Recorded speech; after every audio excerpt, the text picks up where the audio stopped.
Welcome to Books in the Freezer, a podcast dedicated to the deliciously disturbing world of horror fiction. I'm your host, Stephanie, and today I am joined by author Chris Panatier to talk about his novel Shitshow from Sobelo Books and carnival horror. So, welcome. Yay. Someone Well, come all, yeah, right. Step right up.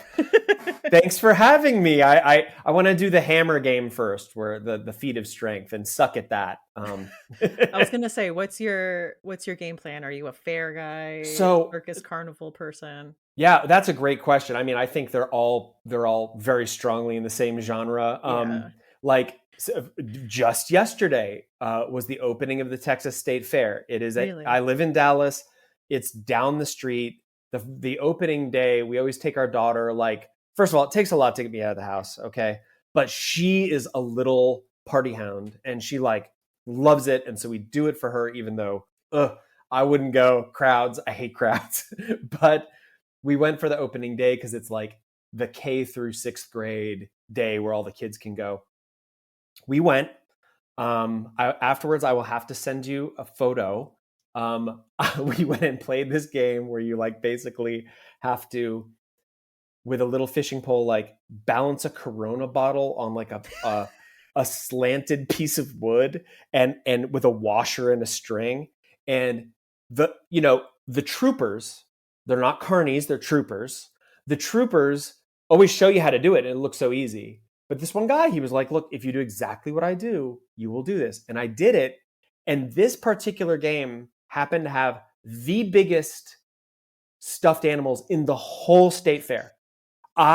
So my daughter picked one.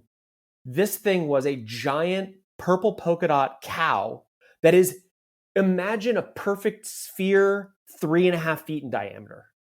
This thing, I was holding it. I was like walking through the fair holding this thing made of like God knows what. Fair. We won the fair. Well, Yeah. It is true. First of all, I'm like sweating my ass off. We're walking through the fair. I'm holding this thing, and everyone's like, "Oh my God!" Like, you're like the superstar of the fair, right? And my daughter is just like, she's like, my dad won that. It was a great feeling, totally great feeling. But we get back to the car, and I have a pickup, and I'm like, no problem, right? So I'm like stuffing it in the back, and I had to take a picture because this thing's dumb face is just sticking out of the door, and I cannot get it in. And finally, we had to strap it into the bed of the pickup truck. It's that big. And of course, it's like, God only knows what it's filled with, probably burlap and asbestos. Like, who knows, But she loves it. So, Long story short, we went to the state fair yesterday. We did all the CD rides, and I had a great time. And I'm not a person that like, I've got other stuff I want to do. And I'm just so happy I had a great time mainly because of her, because I can be kind of cynical sometimes. So it kind of knocked me down a peg, and I had a good time. There's something about the wholesome fun at the fair. We were visiting my husband's family. So we went to the Northern Michigan Okay. fair. And I think, unfortunately, both of my kids have inherited my anxiety and lack of adventure. So we did finally convince them to go on the tilt-a-whirl. And both of my kids were screaming their faces off. And people were asking my daughter, she's 5, like, oh, did you love it? And she's like, I was screaming, and not the kind of screaming with smiling. That clarified it. So we didn't go on, like, they had a tilt-a-whirl. They had some where you're just like, what is that? Like, the Texas State Fair is a massive. They have some rides that are hundreds of feet tall, and then there's a little spindle at the top, and there are people on it, and you can see that they look like little ants, and you're like, why? No, never. But we didn't even do the tilt-a-whirl. We did some other stuff, but we didn't even do the tilt-a-whirl. Oh my gosh. We went up to Michigan a few years ago for Cherry Fest that they do every year in the summer. And they also, have like little rides set up that they do. And there was a viral video that was taken at the fair where like a ride was just going haywire, and it took like a group of several guys to like hold it in place so that the people could get off safely. And I'm like, Traverse City. Just remember, man, look, people, these rides, they fold out of the back of a semi-trailer. That they fold out. Like how trustworthy can that be? No, I mean, even the tilt-a-whirl, it was so squeaky, and I just Oh kept yeah. looking. I get like my Final Destination brain gets turned Yes. on. I see all the like little rusty nuts and bolts, and I'm like, that's all that's keeping this in Oh place. yeah. And then we went to Kennywood, which is like the Pittsburgh amusement park Okay. here. Okay. And just looking at the rides there, I'm like, oh, these are like solid, like in place. Like there's a Yeah. difference here. Right. They're not like on yoga pads in a parking lot. Yeah. Right? Where they're like, we've got them on these rubber pads. Like, what's your problem? But you can go look at the like, you know, FFA like little Hmm. animals and cute bunnies, and then get like a giant bucket of fries, Yeah. Yeah. It's We a vibe. did, I did corn dog, which was pretty good, not gonna lie. My daughter did a foot long churro and just about spun off the planet after that. Uh, I mean, that's just that, and it was. I took a bite of it. It was the sweetest thing I'd ever put in my mouth. I mean, it was crazy, and she's like, "Come on, chomp chomp," So she was jacked. Do you want to tell our listeners a little bit about Shitshow though? I would love to. First of all, thanks for having me. I handed you a copy of Shit Show at Stoker, and thank you so much. There it is. Uh, thank you so much. Okay, so Shit Show. The quick elevator pitch is this is a book about that pits a latrine technician versus a dark carnival. That's the sort of if your ears perk up at that, this book is definitely for you. The sort of back cover copy pitch is that our hero is, well, may not even be the hero, but our protagonist is Sunday McQuarter, who has taken a job as a latrine technician because of its flexible hours, and he needs a company vehicle because he is caring for his mother, who is suffering from dementia. They live together in his trailer in a mobile home park, and he is doing his best, and everything's fine until county fair / carnival season in the autumn. And he, let's just say that body parts start appearing in the tanks of the porta potties that he is charged with cleaning, and people start going missing. And I think on the back cover we said, what is it? A human trafficking ring, a serial killer, a portal to a dark carnival? First of all, the only three options. The only three. So it's very topical. Yeah, it is. And I love your note at the beginning. Well, we talked about this too, that your dad had a note about the possible title too, which He I did. think you could have also gone with. We could have, but you always have to think about how are people gonna categorize a book based on the title. And so my father, who is an absolute sweetheart, he reads all of my books probably before. Sometimes my wife reads them first. Sometimes he'll get to it before she even gets to it. And let's be very clear, I don't write anything my dad would ever pick up on his own. Nothing. But he reads all my books, and he's a total sweetheart. He does not like curse words. So he suggested that I call it potty time. Now, I actually think that's a pretty good title.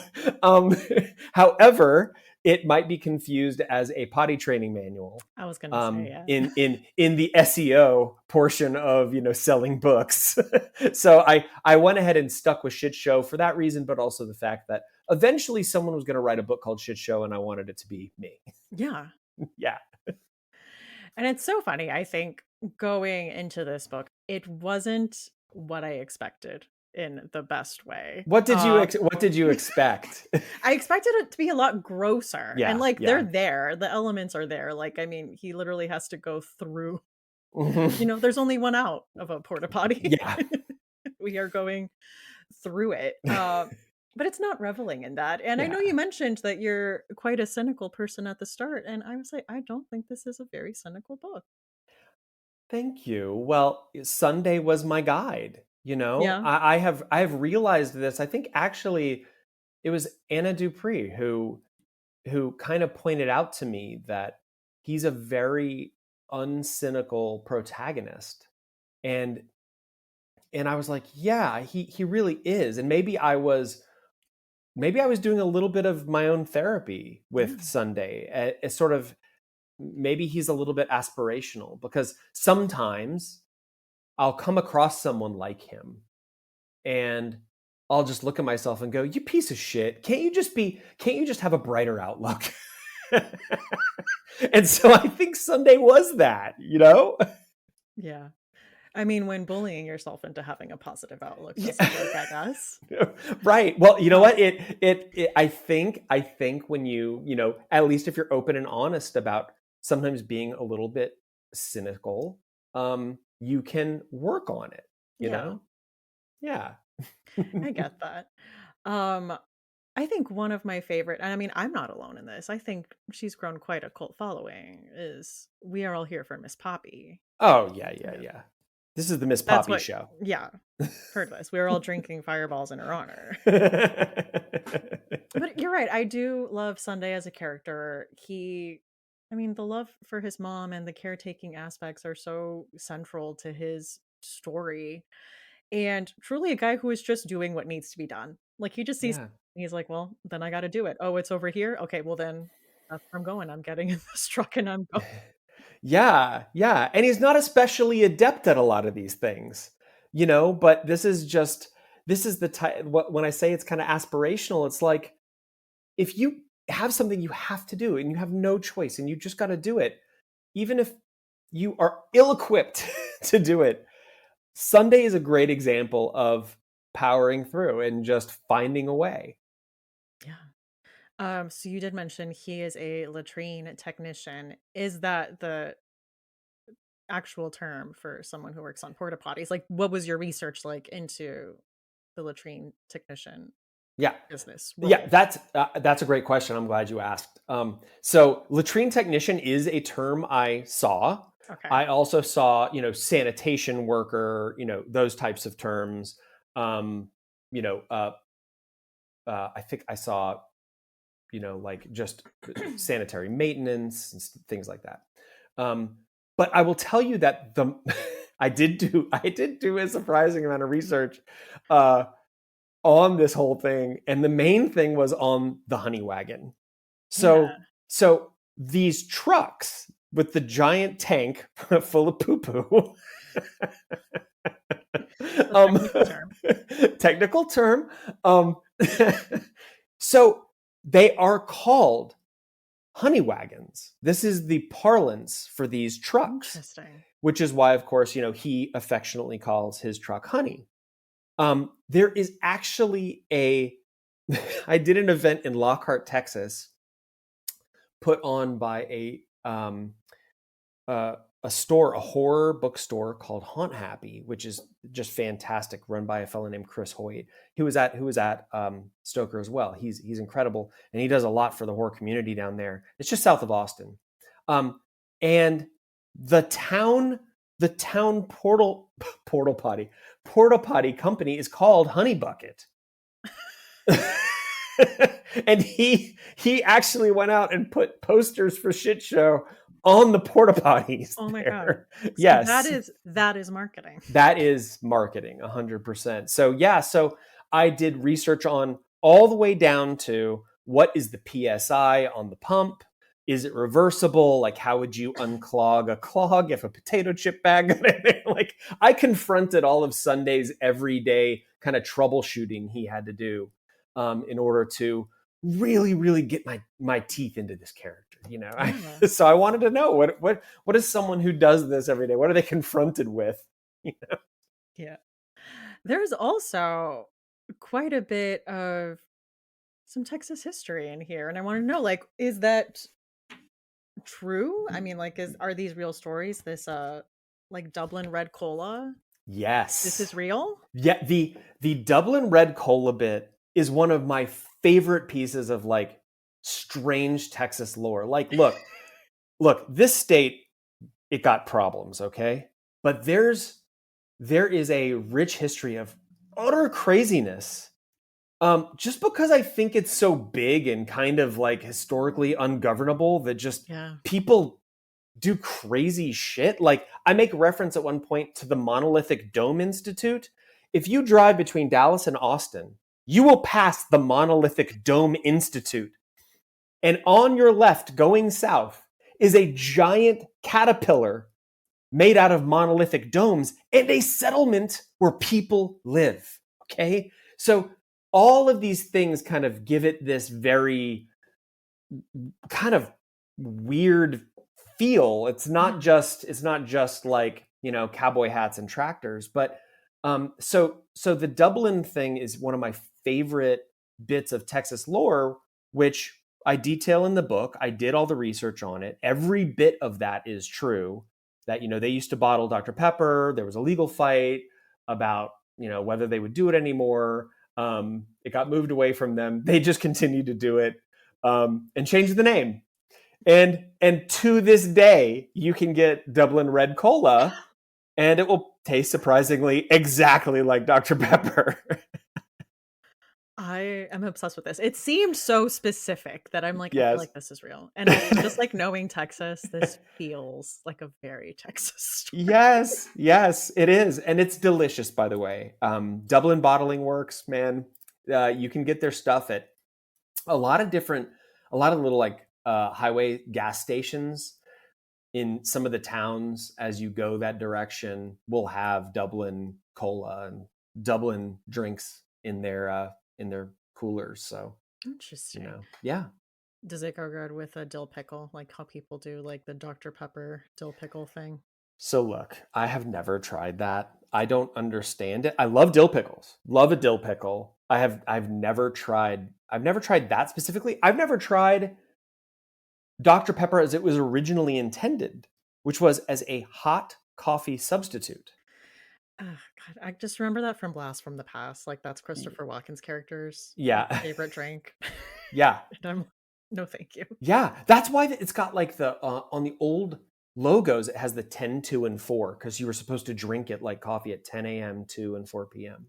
That's so weird. That is so weird. I was just asking because I learned about that when I was talking to Agatha, when I was talking about I was a teenage slasher and how that's set in Texas and like Coke and peanuts are a big part of that story. And then she told me about pickles and Dr. Pepper. And then we had Picklesburg here, right? Which is like a pickle festival. And they were doing like Dr. Pepper with like pickle vodka. Okay. So okay. I mean, thing. Look,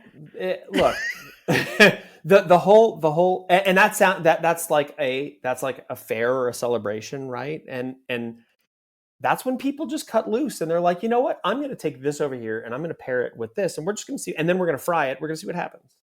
Yeah, big fried stick of butter. Why not? You can get fried Dr. Pepper at the Texas State Fair. I don't know how you do that. Yes, you can get fried Dr. Pepper. I don't know how they do it. Maybe I don't know. I don't know. How do you fry Dr. Pepper? Is it an ice cube and you fry it real fast? It doesn't melt. I don't know. I haven't tried it. Answer this, but that seems like the most quintessentially Americana American fair thing is like going to a fair and asking, wait, how do you fry that? Like, how does one do that? I mean, there's fried ice cream. Yeah. I assume maybe they make it into like an ice cream or something. Like a solid I don't of some know. kind. I also wanted to ask in the end, I know you are a metal connoisseur. And you mentioned you were listening to clown metal for this one. Is that at the very end? Yeah. I mean, so that's a broad term. I mean, I think of bands, I think of anything that's truly off the wall and just unhinged kind of as clown metal. I mean, there are some clown based bands. There is clowncore. Clowncore is a thing. I've never really gotten that super into it, but there are bands like Necrogoblicon, which has that energy, Gwar. I think of all those as sort of clown metal. So yeah, that was mostly a joke because in all my books at the end, I always put a list of like metal bands I've listened to while I was writing it. And this one, I was just like, okay, I'm just putting clown metal here. Even though I have dipped my toes in it, Yeah. I mean, it seems like a fun vibe. Yes, absolutely. Listen, I watch like fashion YouTubers, and they have been gaslighting me into this last year, saying that clowncore is going to be coming. Like we are going to be seeing like the Harley Quinn like Yeah. print Mm-hmm. come back. So we'll see. Well, Maybe we'll it's see. something in the air. I mean, well, have you seen Weapons? Have you seen I Weapons? haven't yet. There's an aunt, an aunt, like an aunt uncle, like an Yeah. aunt who's in it. And her makeup, it's very clowncore. Okay. But it's like, we're not talking Harley Quinn. Like, this is terrifying clowncore. So when you watch it, just remember, and then it won't be as scary. Yeah. But we are talking about carnival horror today, since we're dealing Yeah. with a porta potty to a dark carnival. Yeah, of course. But I want to ask, why does horror love a carnival? That's, again, great question. I think, going back to yesterday when I was at the state fair and I was like looking at, I'm telling my daughter, like with some of the rides, I'm like, hey, this one's going to be fine. You might be a little anxious about it, but I know when you're done writing it, you will be so excited you wrote it. Like, I know that about you. And eventually she got up the courage and she said, let's do it. And then she was like, yes, that was awesome. Let's do them again. But then I was looking at some of the ones that I was like, well, those are the ones that someone would say, hey, Chris, let's go do that. And I'd be like, I don't know. Like, that thing is a rust bucket, that gets used once a year. Like, it's terrifying. So when I was coming up with, I had the idea for the portal potty first. I literally saw a porta potty on a bike ride and was like, portal potty? And I was like, okay, I'm writing that because someone is going to write that. I'm going to write it. And so I was like, what is my setting? And I thought about maybe concerts, maybe having like a ghost metal band, right? That like, that people go to the porta potty at a concert, they end up in the metal band for all eternity, whatever. But then, okay, like we're starting to cook, right? Yeah. But then I was like, look, I want to write a fall time Halloween story. And that's county fair. That's pumpkin patch rides, that's hay rides, that's carnivals. In that time, I think most people can connect with that. Think of the noises, the lights, the smells, and just, I think a lot of people probably have some nostalgia about that. And it does feed into sort of the horror aspect of things because first, we're going there to go on the rides and be terrified. Second, you might get food poisoning. And there's something also mysterious and a little seedy, a little dangerous about especially those traveling carnivals. Yeah. Where you're like, people decided that this was what they were going to do, at least for some period of time. And what kind of life would that be to be transient from town to town to town, setting up and taking down these machines and these they call them floss wagons, right? I had to do research on carnivals, right? Floss wagons are food. So a food is a floss wagon. Like, that's going back like to the old parlance, right? Come check out my funnel cake at my floss wagon. And so I was like, this whole thing, the mystery of it. And I was like, what if I turn the dials just a little bit? And maybe some of the attractions are actually a horror, not just a spectacle. What if they were actually doing some sort of harm or some sort of evil? And that kind of led me to this idea of this kind of ghostly specter of a dark carnival. And it was very fun. Thank you. Well, should we talk about some movies and shows that scratch that itch? Let's go there. Did you ever watch the Freak Show season of American Horror Story? So I'm going to disappoint you. I have never watched American Horror Story. Listen, not disappointing at all. Okay. I feel like Ryan Murphy is really good at cutting a promo, cutting an intro, starting a show, having a very good idea, and it petering out halfway through. I hate that. I hate that. So I did not watch. I think the 4th season I finally gave up. I'm like, I can't do this again. Yeah. I did love the Freak Show season because there were a lot of really stunning visuals, and it reminded me so much of a book I will be talking about later. It definitely pulled inspiration, like directly from. Well, so I have not watched that, but I have watched some clips. I think it was like a 1932 movie that was a like a documentary called Freaks, I think. And Like Todd Browning. yeah, I think that's it. And I was gonna watch it for this, Me too. but I didn't because I was like, no, it'll be too depressing. It'll be too sad and like objectifying. And no, I don't know. Maybe it's well done. Maybe it was telling the story right in a respectful way. But I was like, I just can't. So I didn't.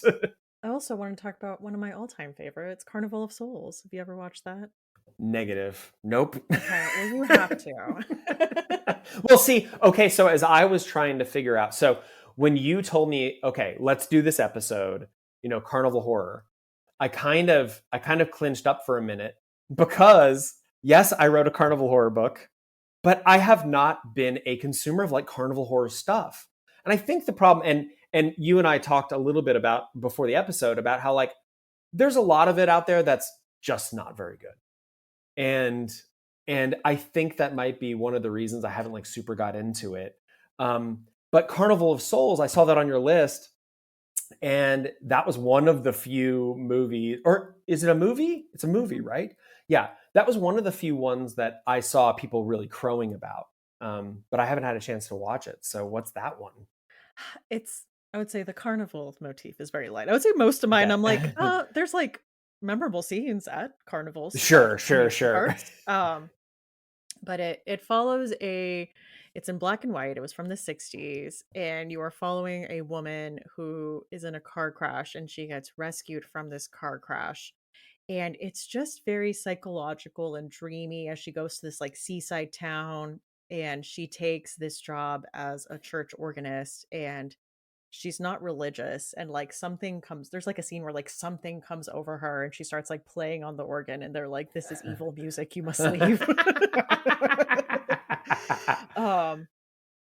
But I don't know, I don't want to spoil too much. There's like a bit of a very weird, it's very dreamy and weird, like carnival scene. It's just very atmospheric. It's a very like soft room temperature, like there's something about because I'm going to talk about Something Wicked This Way Comes. There's something about those, whatever you want to call it, media of that era, where nowadays it's like, okay, but why? Okay, but why? Why did this happen? What's the backstory on them? Why this? Why that? Whereas you go back a few decades and it's like, this happened. Then this happened. Why? No, we're not getting into why. This just happened. Like these clouds descended from the sky and they became tents. So just go with it. And you know what? And I love that. Yeah. It has its place. Right. I had Funhouse and Texas Chainsaw Massacre 2, which I believe are both Tobe Hooper films. And I don't know if you've ever watched the second Texas Chainsaw Massacre. Until a month ago, I thought I had only seen the Texas Chainsaw Massacre. Turns out I have never seen the Texas Chainsaw Massacre. I have seen part 2. I've only seen part 2 because when I was a kid, the only time I ever got to watch horror movies was at like friends' houses, right?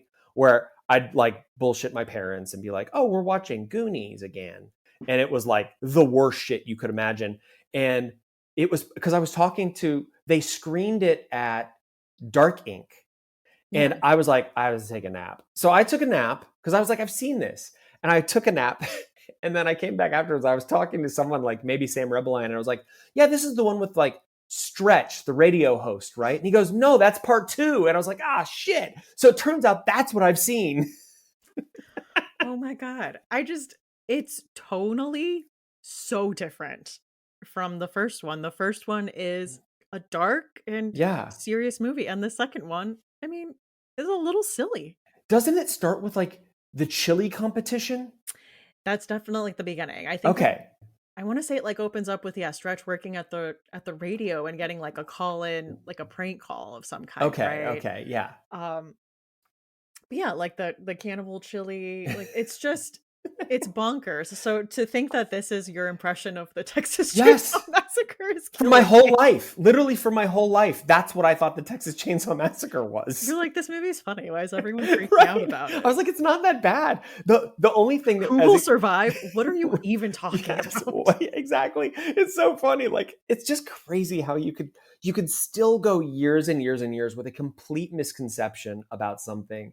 And because people will talk about it, I'm like, really? Like the Stretch movie? The one where the guy is eating his own skin with a coat hanger on his head? Like, that? No, not that one. I'm literally the worst horror person ever. Like, everything, I'm just wrong about everything. I haven't consumed enough. Oh, I thought this was a note on your hot takes that you come up with on your Talking Scared appearances. Oh man, I mean, let's not look. I have now, and this is so funny. First of all, let's be very clear.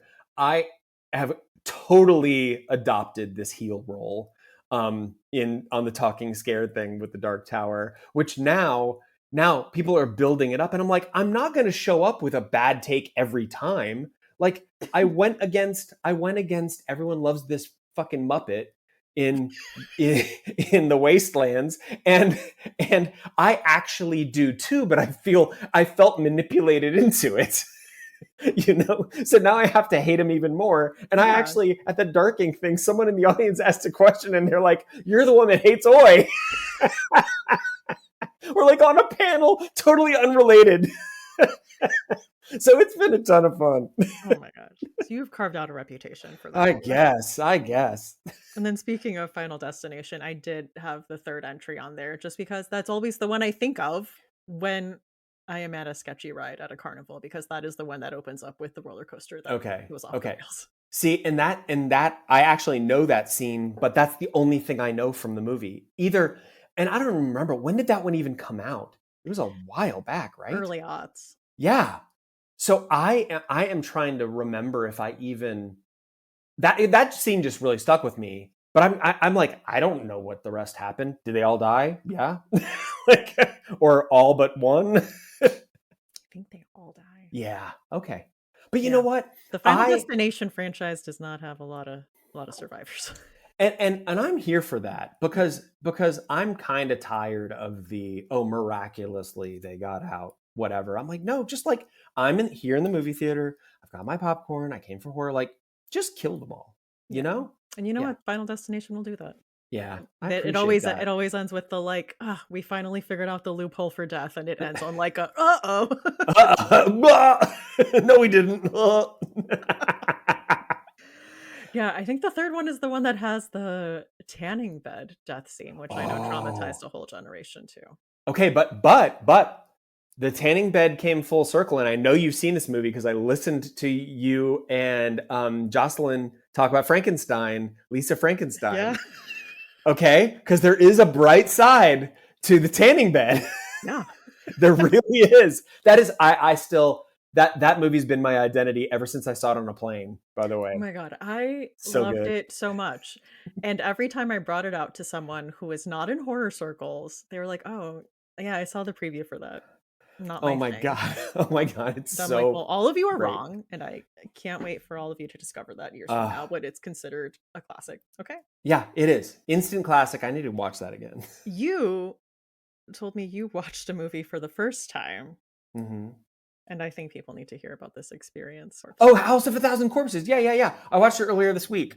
Yeah, so I'm not a massive like gore fan. And this is probably one of the reasons why I hadn't watched a lot of like carnival horror. They tend to lean that way, right?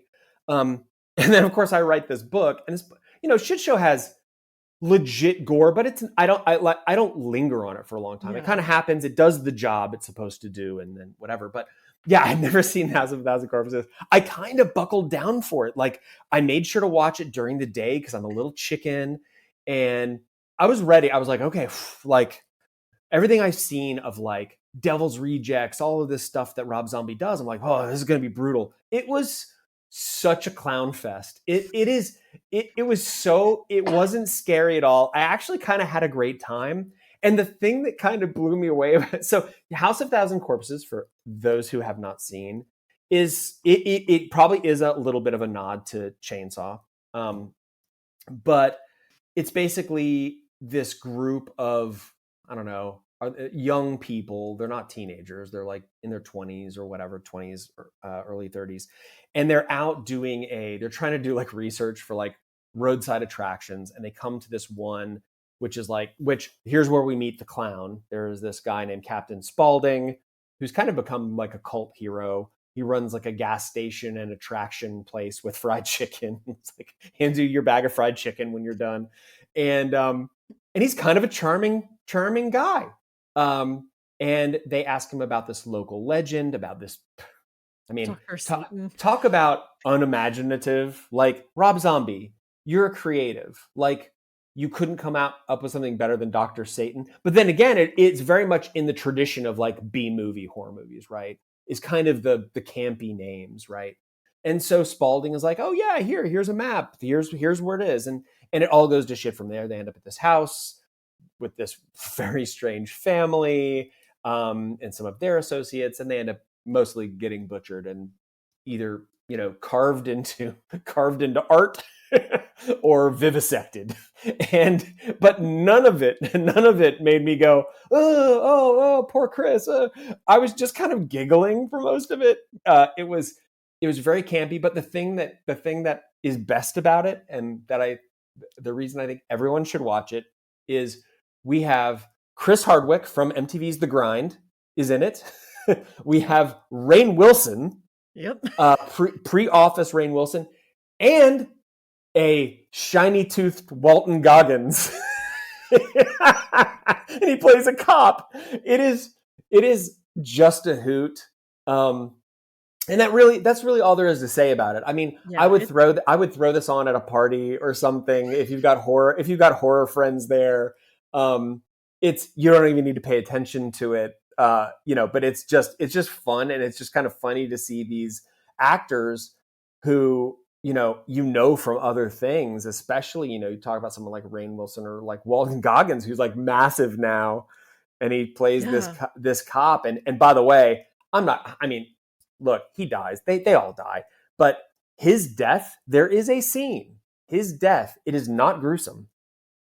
But there is a camera shot that I would compare it to, and I would actually ask Paul Tremblay if he has seen this and if it perhaps influenced Horror Movie.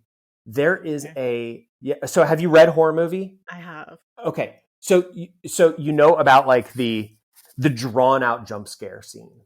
Yeah.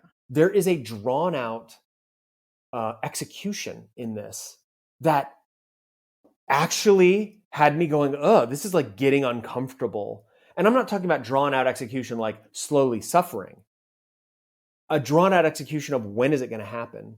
Yeah. And it's going to happen, and it's going to happen. And as I was watching, I was like, fuck, man, this is just like that scene with whatever, the thin kid in Horror Movie. So it's got some interesting bits about it. So I can't say it's Oscar material, but it's fun. Yeah, it's like a very bright, kind of like neon splash, like gory, good time. I think it's definitely one of Rob Zombie's like funner movies. I will say, I have like he's very hit or miss for me. I don't think dialogue is his strength. Dialogue, right? Yeah, no. But this is a fun, good time, and it's like very Halloween themed. I think this is a good yes, for sure, watch during Halloween. Yeah, I mean, look, what kind of dialogue do you really expect from someone who rap rocked? He rap rocked. New metal, okay? This is the new metal of horror. Hey, I'll have you know, new metal icon Fred Durst was in I Saw the TV Glow. Okay, well, a pretty good performance. I have not seen that, but I'm gonna back you up here just on the Fred Durst like evolution, because all of a sudden I started seeing like Limp Bizkit pop up on my algorithm on like Instagram, and I'm like, who's that? And I'm like, who's the kind of tubby guy in the cowboy hat with the giant beard? I'm like, holy shit, that's Fred Durst. And they have decided they do not care, and it's so much fun now. It's just like, it's awesome. And they know they're self-aware, right? which is a great gift to have as an artist. Yeah. I got to see it now. Now that you said Fred Durst is and I saw the TV glow. It's a small part, but I feel Okay. like it was one of those where you're like, is that Fred Durst? Was he on there just going, we're going to break some shit tonight? No, but it's funny on my TikTok algorithm. There's been a lot of Limp Bizkit, and I think one of the memes I see was like Limp Bizkit was an ally since the aughts because he says like, "Hey fellas, hey ladies, and the people who don't give a fuck." Just Yeah, real there you everyone. go. There Yeah. you go. You're right. Man, no one knew he was doing it, but he was laying the groundwork. Well done, Fred Durst. I thought you were just butt rock, but no. Oh man. Let's see. I wrote down Big Fish in here, which is my sad daddy issues movie. Yeah. But I think the carnival scenes of it are very pivotal to the plot. And I think Tim Burton bought the rights to Geek Love, which is the first book I'll talk about later. Mm-hmm.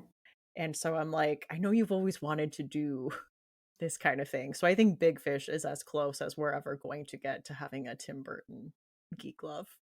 Well, I love Big Fish. Big Fish broke my heart. I remember seeing it in the theater and just being like, first of all, what is this? Second of all, this is just as it goes and goes. And I couldn't sit here and synopsize the plot for you. I saw it so long ago, but I just remember big heartbreak in that movie and very touching. I really loved it. Like I have a very sweet spot for that movie. It's one of the reasons I'll probably never watch it again. Because probably because I tend to remember things when they hit me in a very positive way. It tends to grow and grow and grow. And then I see it again and it's just not as good as what it became in my mind, Mm-hmm. So a lot of times, like when I tell someone, oh, this is my favorite movie, they're like, oh, I've watched whatever so many times. I'm like, oh, I've only seen it once, but it's my favorite movie. I'll never watch it again. Like I don't want it to ruin I don't want to anything. ruin it. Yeah, It's exactly. interesting. Yeah, See, you put Nope on here, which I did. I do see a point being made here. Yeah. So, as I was trying to think, because I did surf around and try to find some like just straight up, dark carnival movies that I could really, really recommend, and that's tough, right? As like high art. But first of all, just as a movie, like Nope blew me away, and I was like, oh, wait a second, wait, there is a dark carnival element to this, and it's very dark. It's technically an amusement park kind of theme park, but it's called Jupiter's Claim, and it's very dark, and there's popcorn, and there's spectacle, and I'm like, no, this works. Yeah. I mean, if there are people listening who have not seen Nope, I highly, highly recommend it. It kind of checks all the boxes for me, which is there are some legitimate scares in it. I think some of them are completely unexpected, and like I won't even get into it because I don't want to like spoil it. But it's also like nothing you've ever seen. And when you walk out, you feel, on the one hand, you do feel, at least I did, that enough was answered to make sense of it, but also it left enough open to go, man, I got to examine that in my head. Yeah. I need to think about this. And I am still thinking about it. And spectacle is the whole movie. Yeah. The whole movie is about spectacle, from the sort of dark carnival of this sitcom these kids were on with this monkey, to Jupiter's Claim, to the thing that appears. Yeah. So it's thematically all tied together. And so, I mean, it's, I don't know. I think I might, for his movies, I think I might like Nope better even than Get Out. Okay. Yeah, I mean that's a heavy claim, but I'm going to stand by it. I really do. So anyway, carnival horror, a little bit, but horror for sure, and a totally incredible movie. And you have one here that I need to hear your reasoning on. Okay, well, again, this one, first of all, I watched Willy Wonka again. Every time I watch Willy Wonka, I love it more and more. I watched it with my daughter, and there are rides. It is way darker than I ever appreciated as a kid. You have the ringleader who's got a top hat. This thing is that whole circus carnival vibe, and I think, and there's the what do you want to call it? Like, they call it like the Love Canal ride, which is the psychedelic Yeah. trip, which, like, when I watched it again with my daughter, I was like, man, I must have blocked this out as a kid, because this is actually legitimately terrifying. And it's just genius. And I have not, and again, this is just to Chris's, like, not wanting to ruin things. I've not watched any of the more recent Wonkas, Johnny Depp's, or even the other one that came out. I just haven't done it. Timothy Chalamet, right? Hmm. Haven't watched them because I'm like, no, there was one Willy Wonka, and yes, am I an old curmudgeon about that? Maybe, but that's kind of the memory I want to preserve. But yeah, I think using the term carnival loosely, I think this is definitely a dark carnival movie. I mean, it hits the points. Yeah, yeah, totally. I mean, you have the the ever present, like, danger, just like you do in a legit real world carnival. You never know what's going to get you, um, and so it's just got that kind of impending sense of doom that I think any good carnival has. You're like, what's going on? Yeah, what's going? Where Oh, did I'm where did dead. this come from? Was this always here? Yes, exactly. All right. Well, should we talk about some books? Yeah, let's do it. All right. I am, of course, going to talk about Geek Love, as I mentioned several times up top. This is by Katherine Dunn, and this is like a circus fiction classic. But this is about the Benuskis, which are a couple who want to start their own freak show. So Crystal ingests radioactive materials and does drugs while she's pregnant in the hopes of producing children with deformities. Oh my god. And I mean, this is a novel about fucked up people. Um, Yeah. but you are also this. So this story is narrated through the eyes of their daughter Olympia, who is an albino dwarf, and she has a brother Art, who is like Flipper Boy. She has sisters who are Siamese twins, and then there's a baby chick who is born like seemingly normal, but then there's stuff that comes out later about him and things he can possibly do. But like a big theme in the novel is like these people see normalcy as like a bad thing. It's about how like Yeah. all these people who are normal like wish they could be us, and we're actually doing you a service because you're born with this marketable skill. You can make a living for yourself because of what we did. And so this story is told in like two timelines. It is Olympia talking about her upbringing and the story of her family and what becomes this traveling circus. And as they grow up, um, Art uh, eventually starts a cult where there are people that follow him and listen to him as this kind of like messianic figure, and how that ends up going down. And then you also have a more present day one where Olympia has a daughter who is now an adult, and she has kind of tracked her down and is just kind of watching her from afar. And just as she's like watching her live her Oh my life and god. like doing what she can to like keep her safe in a way. This sounds really hard. When did it come out? I want to say the 90s. That's a great question. Let Yeah, me. because I mean, I do admire it for just 1989. Yeah. okay. I do admire it for just like, here's what we're gonna do. Oh my god.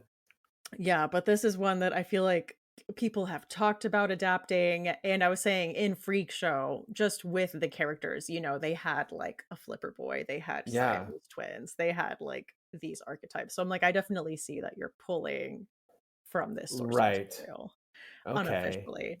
And yeah, I was looking on the Wikipedia and it said that Tim Burton bought the rights but like Mm. we don't think that's ever gonna happen. At some So, point, it'd be really interesting just to see the list of everything he's bought the rights to and go, yeah. imagine that as a Tim Burton movie. Yeah. This doesn't have like jump scares per se. It's just more of those like disturbing but like slower reads. Mm-hmm. But it's just like very matter of fact, this is my life. Like, yeah, I do have a brother who has deformed limbs who started a cult and stuff happened. Wow. you know, as one does. Yeah, I mean that is what you do. It reminds me just in listening to it about the intentional, I don't know what you'd call it, the intentional manipulation of her unborn children to try to create something. It actually just reminded me of a book by Jess Hageman called Head Cheese. Hmm. But that book it's different.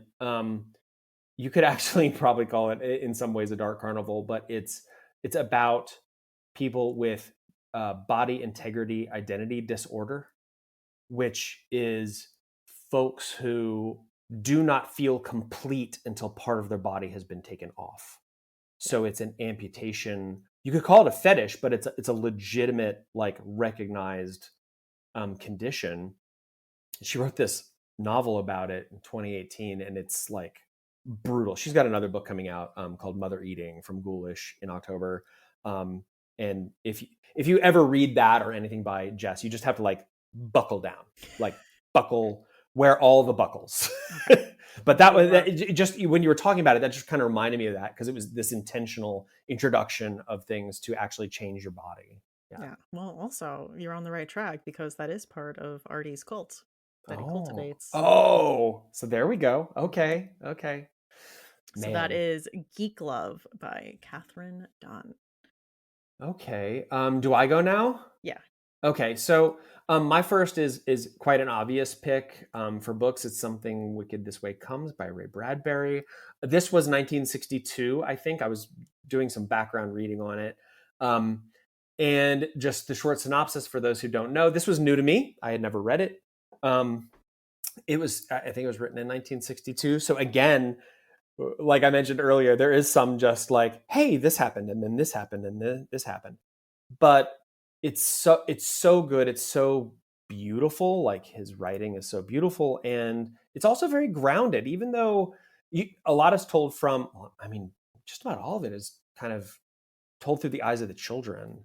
These two boys, and it's very kind of beautiful. It's well written, and basically what happens is these two kids meet a lightning rod salesman, just as you do. I think his name is like Tom Fury, and he's just like, a storm's coming, kids. Like shit's about to come down. And I'm like, oh, is this the bad guy? No, he's not the bad guy. The bad guy is Mr. Dark, and the sky changes over the next days, and the clouds descend, and they turn into tents. Right, so Yeah. that happens, and there is a carnival in town, and it's a legit carnival.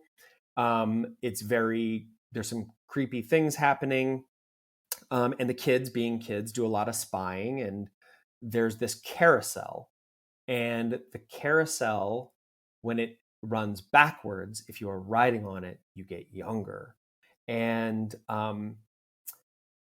and it really is, it's thematically pretty consistent. It's kind of about, I don't even know how to articulate it. It's kind of about, it's got a lot to say about the usefulness of people at an older age, even though when it was written, old age was like 52. Because one of the children's dad is sort of one of the features of the story, and he had his son when he was older, and he doesn't feel very useful. And it's sort of, even though he's not, it's really not told through his eyes that much. It's um it does focus on his kind of realizing that he still has a lot to give at such an old age. um Yeah. and there are some legitimately like creepy ideas and some creepy visuals in this. So I really, really liked this, and I'm really glad I read it, and I'm going to read more of his short stories. Honestly, like I haven't read enough of his short stories, but it was a nice kind of reintroduction to me to Ray Bradbury, because I've read other Bradbury stuff, but not in a long time. And so it was a Yeah. good reintroduction. And the last thing I'll say about it is that um, it really, it's, I feel stupid saying, oh, it's so well written. Yes, it's Ray Bradbury, but it really puts you there. Oh, You wow. really feel a part of this town and right there with these kids. So it was a really kind of heartwarming story, but a heartwarming, just kind of a feel. It's almost a cozy read. It's Yeah. definitely room temperature. The last thing I'll say is I was going to try to watch the movie because there's a movie from like 81. I have not seen it. I rented it for this. Okay. So you got to tell me what you thought of that. But I did find it was like Boston theater production, a radio production of this from like 2011. And I listened to it in the car, and it's like 2 hours long, and it's really good. And it has all of like the sound effects and the kids. It's not like someone doing all the voices. They had like kid actors and a whole cast, and it's so good. It's a lot of fun. And you really just felt like you're there. So Yeah. anybody who's interested, I would check out that. You can get that on I listened to it on Audible. So that's where I found it. Cool. I think I've seen that. I will have to check that out. Yeah, I rented the 1981 Disney movie and watched it with my kids, and I will say, like, getting them to sit through movies Yeah. sometimes is difficult, and they really liked it. Like, Yeah. they sat through it and had a good time. Oh, that's awesome. Well, the kids are such a focus, right? Yeah. Like it's okay, very cool. What did you think about it? I thought it was fine. Yeah. I haven't read the book, and I Mhm. I do love Ray Bradbury, but it was good, and it was atmospheric. I feel like it did set up this small town and these small town characters Mhm. and the Yeah. kids and stuff. So, like, I did what it was set out to do. Yeah. I mean, it's a I'm little also dis like, yeah, this is from the '80s, and I am like an adult watching this for the first time. right. So, Right. Well, and again, like it has sort of we generally apply we have a low tolerance for poor logic stories nowadays. and this one has a lot of leaps. There's a lot of like what like what happened. They're Yeah. wait, now they're doing a bullet catch thing, but he carved a smiley face in the bullet, so it had this effect. Like it's kind of Yeah. weird. But okay, just this is one of those, just roll with it. It's just Yeah. a story. Also, I think the Illustrated Man would be a good next collection to go to because it's kinda tied to this. Okay, yeah. Well, because of course there is that role in the story. Yeah. And yeah, okay. Yeah, I like that. All right. My next pick is Johannes Cabal, the Necromancer by Jonathan L. Howard. And this is about a man named Johannes Cabal who sold his soul to the devil for the gift of necromancy several years ago. But he is finding that this work is actually really hard to do without a soul. So he ventures down to hell, and this book is a comedy. There's so Okay. many parts of it that just absolutely crack me up, but he, like, finally gets through the red tape to see Satan himself and, like, renegotiate a new deal because he's making his case like, "Yes, I do have this gift, but it's actually difficult to do without a soul, so I need a soul to do this." And so they come to an agreement that if in 1 year he can get 100 people to sign their souls over, he can earn his soul back. And he agrees to this.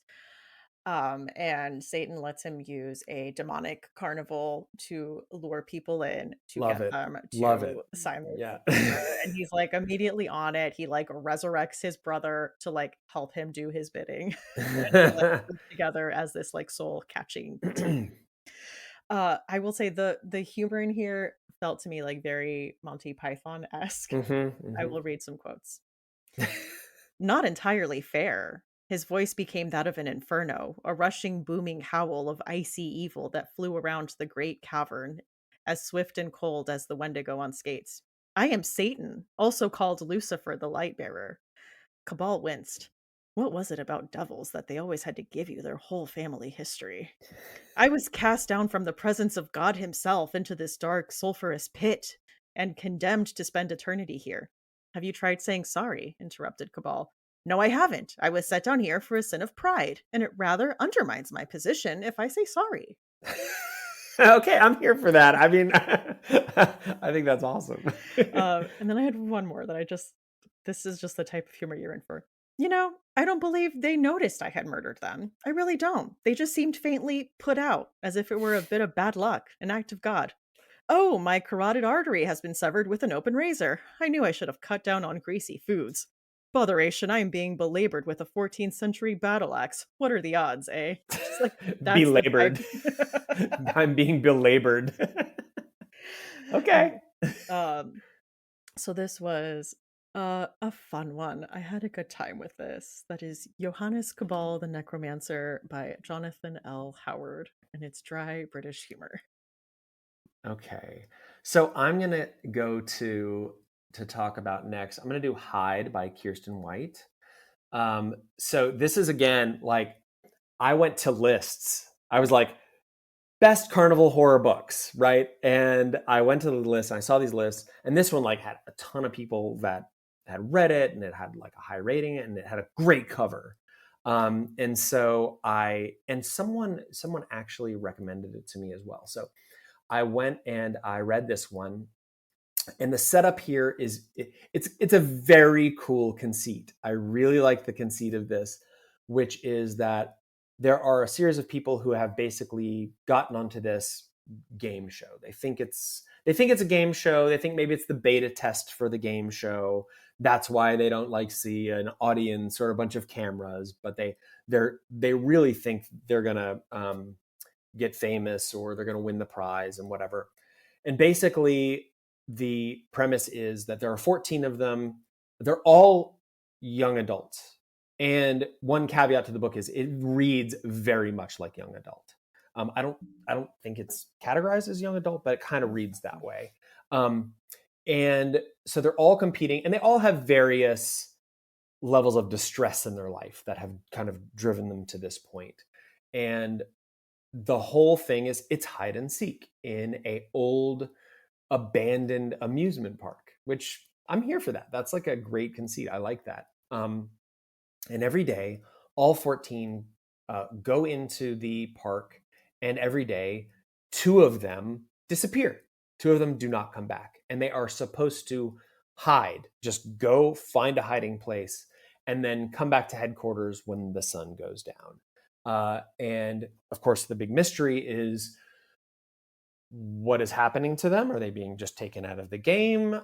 Is something else happening to them? Who is really running this thing? So it's very kind of tropey in that way, but it's definitely amusing. I definitely was pushing through it because I wanted to know the answer. And the answer, in my opinion, the answer is mostly satisfying. A lot of times the answers are not. um, so this was a quick read. It was definitely amusing and fun. It didn't linger too long because, of course, if you're going to set up the premise that every day you just go into this amusement park and find a hiding place, if you were to linger on those days, that might get a little boring. So it never got boring, and it ends in a pretty fun way. So that's Hide by Kiersten White, and I would put that in. I would say it's like, let's not say it's refrigerator. It's more like bread box. Okay, yeah, it's kind of bread box. Like before you graduate to the refrigerator, you got to stop in the bread box. I love that. Okay, my next pick is a book that came out this year. It is Ride or Die by Delilah S. Dawson. This is a middle grade story, and this follows a girl named Bree who is starting at a new school. And the reason she is starting here is because of something that happened to her older sister. And that's all you know at the beginning. So Bree is starting at this new school. She doesn't know where to fit in. Um, but she is athletic. She is a sporty girl. Like her sister is a lot more brainy. And she is able, during PE, help one of the popular girls win the three-legged race. And just how she gets like popularity points and she gets an invite Mm. to this girl's birthday party, and she's part of the M's. Like all their names are like Emma, Oh. Emily, like it's like this Oh, big wow. exclusive thing. And it is a kind of lock-in at this amusement Okay. park. Okay. And so it's all the teen stress of like, how am I acting? Did I bring the right gift? Like, what's the dynamic within these girls? Like, there seems to be hostility even like within this group. And then eventually they play truth or dare, and someone dares Bree to go get something out of like the roped off, like abandoned part of the park. Oh, yeah. And Bree finds herself unable to get back in to the Oh, park. okay. That's And so awesome. she's Okay. like, what's gonna happen now?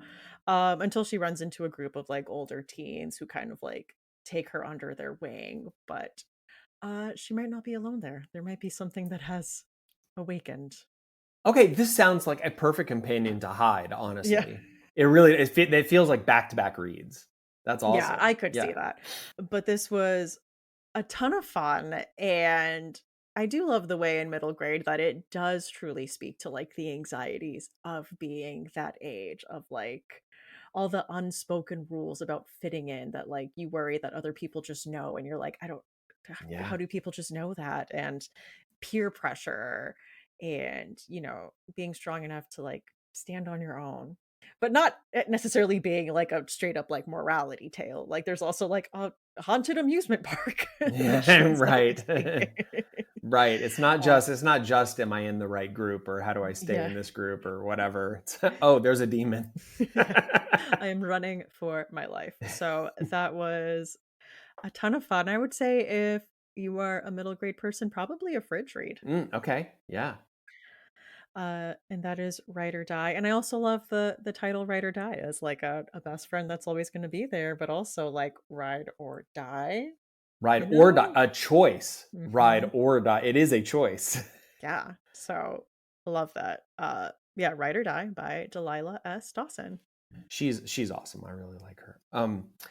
There is a science and an art to titling a book, and that's a great one, Ride or Die. Again, it's like it's almost as good as Shitshow, Oh right? I yes. mean, almost. Um, okay, so my next one, I added this late because again, as I was like reading these books and watching the movies and stuff, my kind of the juices started to flow, and I was like, oh wait, and I added this one like 3 days ago. I was like, wait, there is a book that I would absolutely categorize as Dark Carnival. Again, a little bit of a little bit of a literal stretch, Hmm. but it it fits, I think, and it's one I can wholeheartedly, with my entire chest, recommend everyone drop everything and read. It's that good, and it is the only harmless great thing by Brooke Bolander. Also, I think they now go by Bolander, um, but I think it's published under Brooke Bolander. But um, they're an incredible writer. I wish they would put out more, honestly. But this was like 100-page novella that Hmm. came out in like 2018, and it was written because I remember actually like exchanging like Twitters with her back then about it, and it was written basically. She saw someone do a poll on whether they should write about the Radium Girls or elephants, and she was like, why not both? So she wrote this book, Okay. and the background is, of course, tragic. The Radium Girls is a well, that was, there was a book called The Radium Girls, but that story briefly is that um, before the turn of the century, and then shortly after the turn of the century, especially around World War I, women were employed to paint radium onto watch hands, because it glows, because it's radioactive, and by a company called US Radium.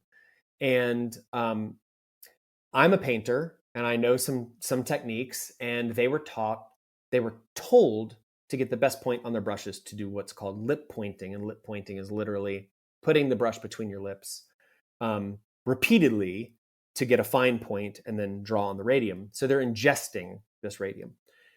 And the saddest part, not just the fact that these women were poisoned and died, and literally their bones turned to dust in their bodies as they were dying.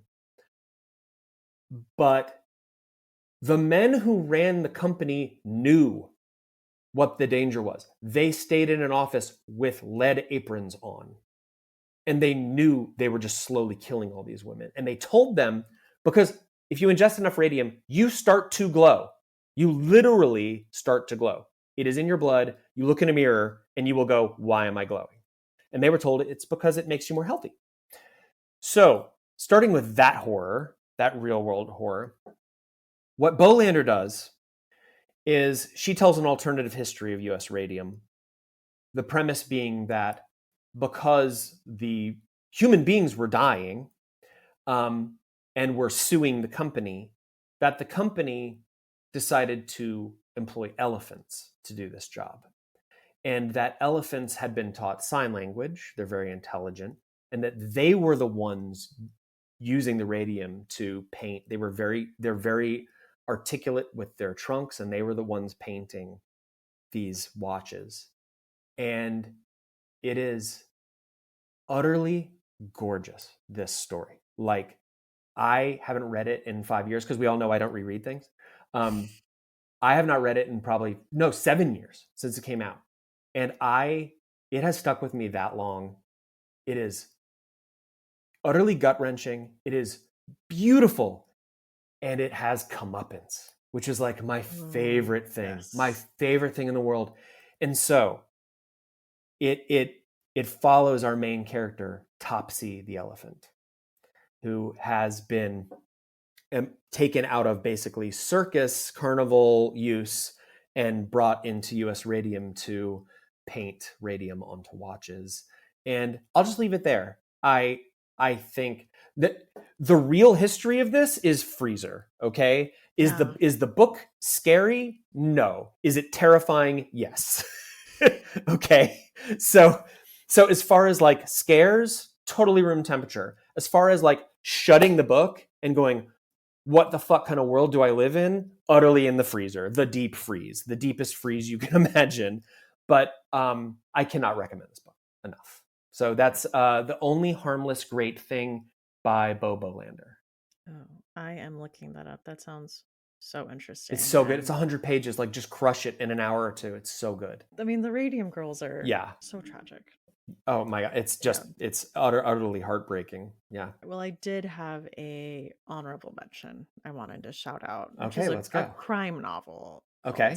The Long and Faraway Gone by Berney. And it opens with two crimes that happen in the Midwest. One is a closing shift at a movie theater, with just like the assistant manager and all the teens closing up, and there is a gunman that comes in and kills everyone except one teen boy, and then a girl who goes missing at a state fair. Oh yeah, let's go. There we go. There it is.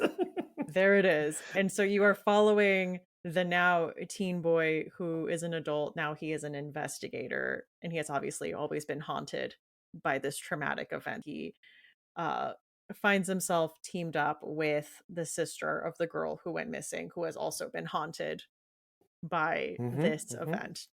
And is about them like going back to the Midwest and confronting their trauma. I will say, like, this book, if you're looking for like a very neat answer in a crime novel, like if that's what you're looking for in a crime novel, this probably won't be it. But if you want like a lyrical look on dealing with these traumatic events and moving on when there's not clear-cut answers, and you don't know that you will ever get a clear-cut answer to like why was I the one that lived, what happened, where did she go, I don't know. I really like this. Is a book that has stuck with me in that way. Okay, I love that. I really do love stories where sometimes you just have to rest with not knowing. Sometimes you just have to rest with that unsettled feeling the rest of your life, And I love that.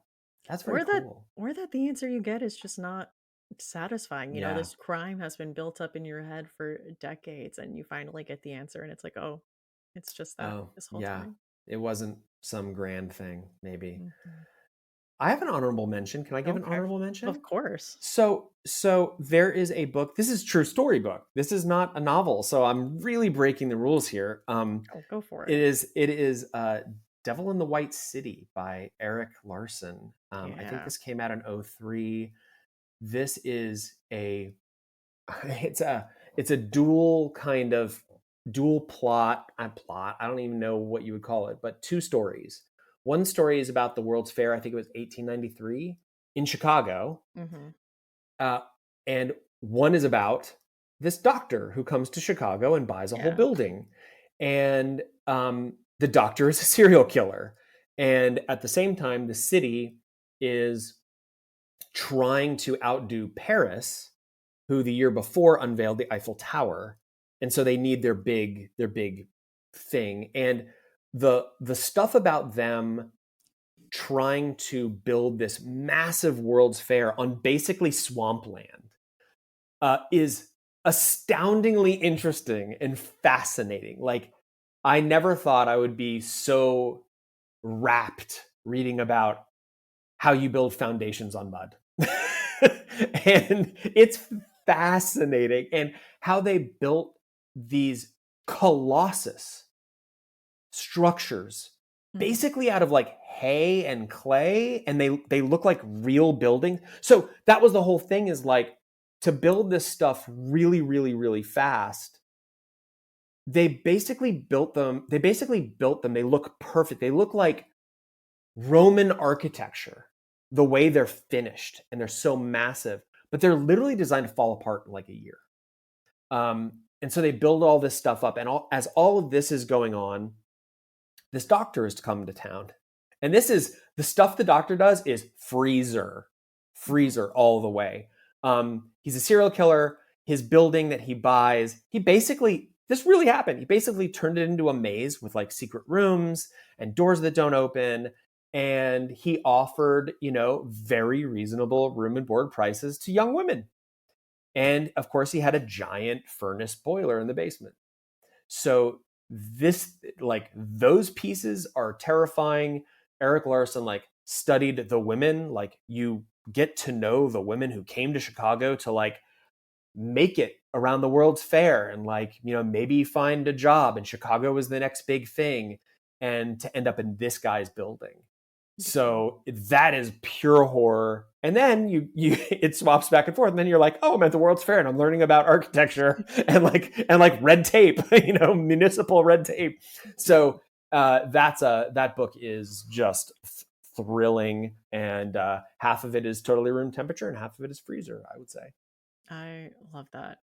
I know in one of the American Horror Story seasons, of course, H. Holmes makes an appearance. Okay. Why not? And that's Uh, the doctor. yeah. That's him. And I also feel like this is a book where I have heard talk of adaptations for this book for years. Yeah. And I have seen so many different names attached to it. So people have been wanting to make this a series for, I feel like, as long as it's been out. But not Tim Burton, Not miraculously, not right? Tim Burton. He was like, oh. Yeah, I think Scorsese was supposed to do it, I yeah. saw I mean, Leo attached to it. yeah. This would Because of Scorsese. Yeah, of course, because he's the first guy in line. But yeah, I mean, I highly recommend this book. It's fascinating. Love that. All right. Well, one of the traditions we have on the show is to ask for a chilling obsession. So, what is something you have been enjoying in horror lately?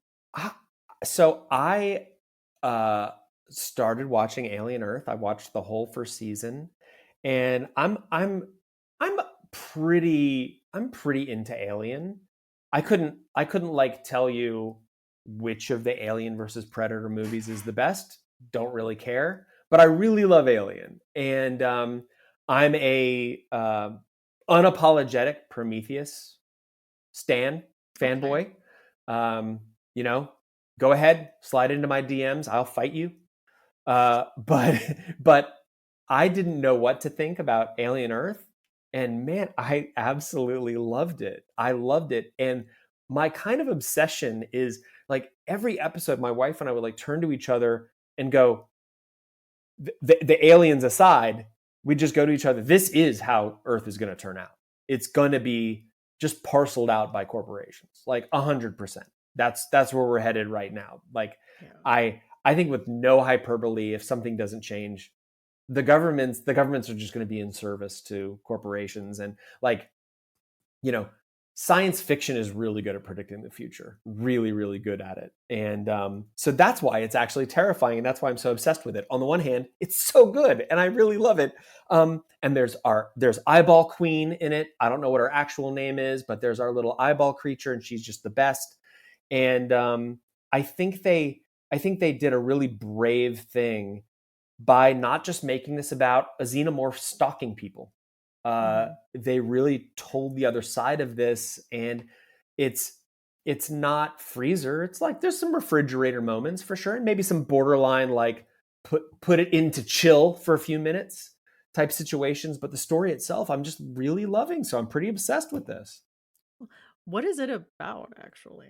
Okay, so the short synopsis is that the first episode setup is that there is a deep sea research vessel that ends up crashing on Earth.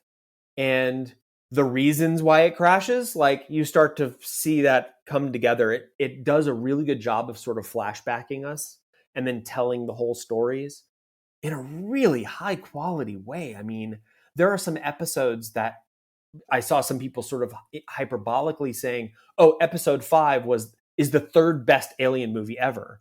Mm-hmm. And I don't know that I necessarily agree with that, but it's pretty close. And so the research vessel crashes, but the research vessel is owned by Yatani, and it crashes in a district owned by a different corporation. So that corporation wants whatever on the ship owned by this other corporation. And of course, the xenomorph is on the ship. There's some eggs. There's some other species. And none of the other species get short shrift. They all have their moment, including the one I referenced, the Eyeball Queen, which like that's all I'll say. Like she's become, I don't even know if it has gender, but like everyone is just like, it's obviously a she. I don't know why, but it's become everybody's favorite. It's like my oi. Like this is the oi I really love. So yeah, and then it's about the sort of genesis of these synths. So like artificial people, but they have downloaded the brains of children into them as a new way of having super, super strong, immortal beings, but with a human mind. And they're in adult bodies, but they are children. And that is the sort of pet project of this one trillionaire who is amazing. The actor, I don't know his name, but the actor's amazing. And it's very much like, oh, we have this guy already. Like It's a mashup of like Elon and Zuckerberg and all these other dipshits. Yeah. And this is where we're kind of headed. It's just, it's highly, highly quality series. It was really good. All right. I'll have to check that out. That sounds really good. Yeah. Well, the other tradition that we have on the show is to ask, what is your final girl song? You're the last one standing, all bloody at the end of a horror movie. What's playing? Yeah. I this one was easy for me. Yeah. This is going to be a song by the Brazilian all-woman metal band Crypta. It's called From the Ashes.